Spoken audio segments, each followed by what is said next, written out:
Hey guys, we're just going to go over some of the feedback on this first contextualization paragraph that you wrote. And this is for LEQ and DBQ preparation. So both essays require you to write a contextualization paragraph in the beginning and to have a thesis statement. So as we are looking at this feedback, you should be able to understand the expectations of both the LEQ and the beginnings of the DBQ rubric. So this is what the LEQ rubric looks like. Right now we're focusing on this area at the very top, contextualizing and thesis, describing a broader historical context relevant to the prompt, and then the thesis and claim. So responding to the prompt with a defensible thesis and establishing a line of reasoning. We'll get into evidence and support. Go ahead and look through that and review it before you write your next essay. But I'm really focusing right now on this contextualization paragraph. So I am giving partial credit for attempting this. However, on the actual AP exam, it's a do or do not situation. You either did it or you didn't. And it's 1 or no points. So this was the prompt you were given. Evaluate the reasons why European powers sought to establish colonies in the Americas in the period from 1492 to 1607. First thing you should do is analyze the prompt. What are you being asked to do? In this case, you were being asked to evaluate, sorry, I clicked too fast, evaluate the reasons why European powers sought to establish colonies. So when the prompt is asking you, you may be asked to analyze, explain how and why something occurred, and looking at component parts, taking things apart. You may be asked to assess the validity. How true is a statement? And you're absolutely being told to take a stance and explain your reasoning. When you evaluate, which is what you were asked to do on this prompt, you have to decide which factor is the most important. Again, you're making a judgment. Maybe you're ranking things or indicating, I can spell really well, which was the most significant factor, but you have to make a judgment. You can't just list facts. You have to say which one was most significant. To what extent, that might be one that you're seeing later in the future. And this is looking at cause and effect relationships. What cause or effect was the most important? You may be asked to compare and contrast. Make sure that you are identifying both characteristics and or qualities of two or more things. And when you're doing that, you need to look at not just similarities, but also the differences. And you have to write about both. And finally, you might be asked to explain how things work. And this would also be a detailed analysis essay.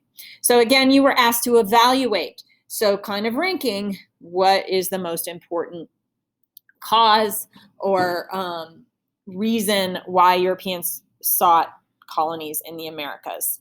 So, and when we analyze the prompt, look for your verb. What is it? Look at your time period, 1492 to 1607. Look at your geography, where in the Americas, etc. So then from there, you're going to write your context. And what you should consider is, how did we get to this point in history? How did we get here? So you can write a little bit off prompt, off the time period for contextualization, as long as it directly relates to the cause and effect of getting to 1492. And so I would encourage you to zoom out. What's going on in world history as it relates to European exploration and colonization? It should be detailed and specific. You should put names, dates, facts, events, etc. in there. You should make connections to previous events in history and explain those cause and effect relationships and show what you know about history. This is a test. It's an essay test. And so those facts, dates, places, people need to be specific. So here's an example of some detailed contextualization. The time period before 1492 was a vital time for Europe, and it helped develop many motives used during the establishment of the American colonies. Throughout the 700 years before Columbus's voyage to the Americans, the Spaniards were involved in a series of wars called the Reconquista along the Iberian Peninsula. The goal was to reconquer the peninsula from the Moors. So you can see this person is going all the way back to explain what motivated the Spanish to explore. One, they wanted to expand and restore Christianity here. They wanted to get rid of the Moors out of the peninsula, and then they began to colonize and expand. So you can see this is off the prompt. It goes back 700 years, but it relates very directly to the prompt. So this is a good example of contextualization, or as Bill and Ted would say, most excellent. Okay, thesis tips. When you go to write your thesis, you want to use the language of the prompt, but don't just restate it. Use important vocabulary that's in the prompt because that'll help you focus your thesis statement. Answer all parts of those questions. Some are naturally interesting or stronger in your knowledge base. Do everything, even the ones you aren't comfortable with, because you want to make sure that you're answering the prompt. And then this is the rando one, be specifically general. Tell the reader what you'll be talking about, but don't give away too much.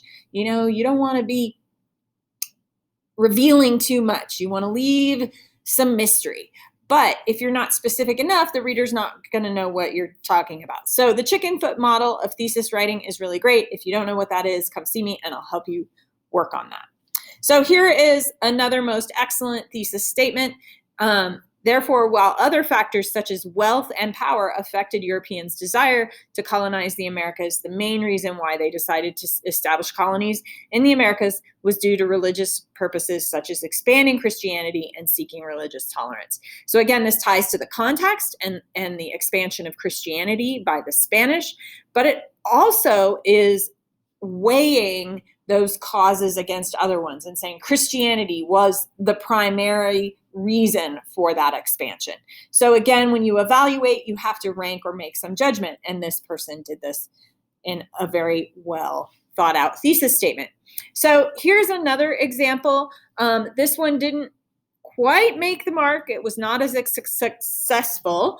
And one of the things that I would ask you to avoid is using personal pronouns in your own writing and in historical writing. Write in the third person. Instead of saying, I think, how can you rephrase this so you're not saying, I think, but we still know what you think? This one, Europeans sought many things in the New World. The main reasons for colonization of the New World were wealth, spreading the religion, and trade. So there is a thesis statement there. However, it doesn't really give much emphasis. All three of those things are kind of the same. So which one might be more sort of emphatic and have a stronger pull for those Europeans? I'd like to see that when you're asked to evaluate. So making sure that you're answering the prompts. This one is lacking context. It's just giving us some facts about what happened at this time, establishing colonies. They took land from natives, which doesn't really relate to the prompt and what was being asked.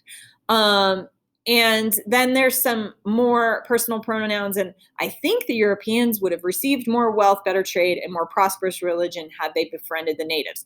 That wasn't what you were asked. You were asked to evaluate the causes or the reasons Europeans went in the first place.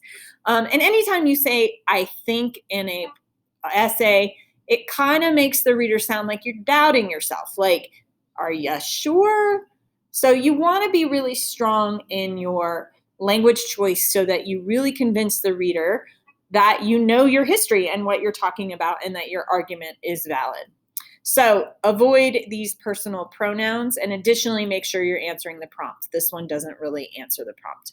Okay, so as you are writing your next writing prompt, which is you're going to write the full-length essay, consider these things as you're writing. And then get into the evidence. How are you going to back up your claim or your thesis in your body paragraphs? And that's what we'll be working on next. All right, thanks.